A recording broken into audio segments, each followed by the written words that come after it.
कृष्ण कहते हैं, जिसके भीतर श्रद्धा, बुद्धि और विनम्रता हो वही वास्तव में सबसे महान होता है। और जो अपने माता पिता का सम्मान करता है उस पर देवता भी कृपा बरसाते हैं।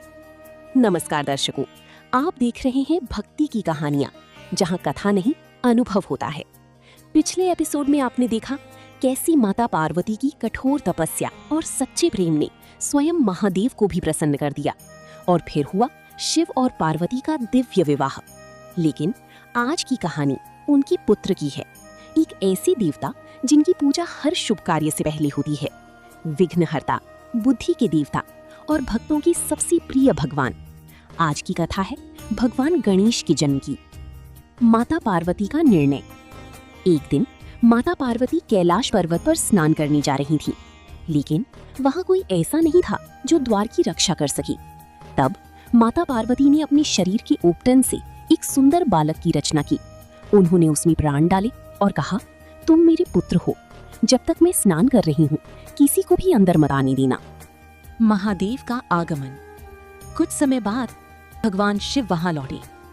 उन्होंने भीतर जाने का प्रयास किया, लेकिन वो बालक उनके सामने खड़ा हो गया। बालक ने कहा, माता की आज्ञा है, कोई अंदर नहीं जा सकता। महादेव मुस्कुराए, क्या तुम जानते हो मैं कौन हूँ? बालक ने दृढ़ता से कहा, मैं केवल अपनी माता की आज्ञा जानता हूँ।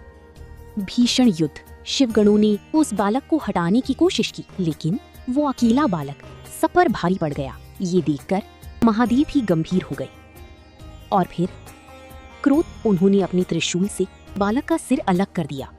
माता पार्वती का क्रोध।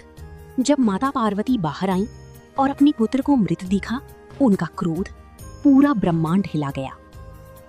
उन्होंने अपनी उग्र रूप धारण कर लिए और कहा, अगर मेरे पुत्र को जीवित नहीं किया गया तो मैं पूरी सृष्टि का विनाश कर दूंगी। देवता भयभीत हो गए। हाथी का सिर। तब भगवान शिव ने आदेश दिया, उत्तर दिशा में जो पहला जीव मिले उसका सिर ले आओ। शिव गणों को मिला एक हाथी का बच्चा।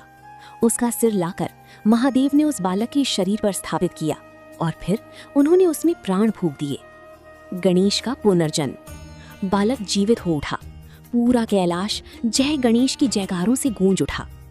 प्रथम पूज्य बनने का वरदान। भगवान शिव ने कहा, आज से तुम सभी देवताएं में प्रथम पूज्य कहलाओगे। किसी भी शुभ कार्य से पहले सबसे पहले तुम्हारी पूजा होगी।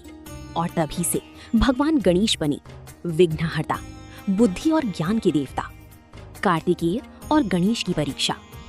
एक दिन देवताओं ने कहा, जो पूरी पृथ्वी का चक्कर पहले लगाएगा वही सबसे श्रेष्ठ माना जाएगा। कार्तिकेय तुरंत अपने वाहन पर निकल पड़े, लेकिन गणेश जी शांत रहे। फिर उन्होंने अपने माता पिता शिव और पार्वती के चारों ओर 3 परिक्रमा की और कहा, मेरे लिए पूरा संसार मेरे माता पिता में ही है। देवता मुस्कुराए और गणेश जी को विजेता घोषित किया। सीख इस कथा का गहरा अर्थ। माता पिता का सम्मान सबसे बड़ा धर्म है। सच्ची बुद्धि केवल ज्ञान नहीं, विनम्रता भी है। और भगवान कर्तव्य निभाने वालों पर सदैव कृपा करते हैं। कलयुग के लिए संदेश। आज हम तेजी से आगे बढ़ना चाहते हैं, लेकिन अगर जीवन में बुद्धि और विनम्रता ना हो तो सफलता भी अधूरी रह जाती है। एक अंतिम सच्चाई। भगवान गणेश हमें सिखाते हैं, शक्ति से बड़ी बुद्धि होती है और बुद्धि से बड़ा संस्कार।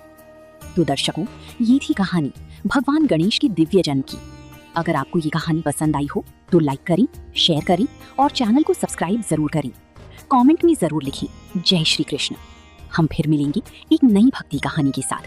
तब तक के लिए धर्म की मार्ग पर चलते रहिए और भगवान पर विश्वास बनाए रखिए। बनी रही भक्ति की कहानियां परिवार के साथ। धन्यवाद। राधे राधे।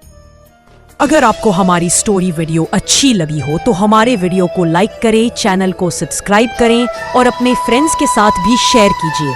और कमेंट में बताइए कि कैसी लगी आपको ये स्टोरी। धन्यवाद।